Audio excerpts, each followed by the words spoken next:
بسم اللہ الرحمن الرحیم۔ السلام علیکم۔ اللہ تعالیٰ کی بخشش حضرت انس رضی اللہ عنہ بیان کرتے ہیں، میں نے رسول صلی اللہ علیہ وسلم کو فرماتے ہوئے سنا، اللہ تعالیٰ فرماتے ہیں، اے آدم کے بیٹے، جب تک تو مجھ سے دعائیں کرتا رہے گا اور مجھ سے اپنی امید میں اور توقعات وابستہ رکھے گا، میں تجھے بخشتا رہوں گا، چاہے تیرے گناہ کسی بھی درجے پر پہنچے ہوئے ہوں۔ مجھے کسی بات کی پرواہ ڈر نہیں ہے۔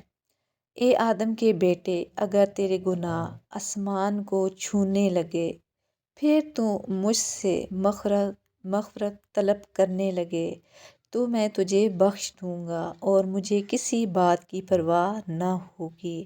اے آدم کے بیٹے، اگر تو زمین برابر بھی گناہ کر بیٹھے اور پھر مجھ سے مغفرت طلب کرنے کے لیے ملے، لیکن میرے ساتھ کسی طرح کا شرک نہ کیا ہو، تو میں تیرے پاس اس کے برابر مغفرت لے کر آؤں گا۔ الحمدللہ۔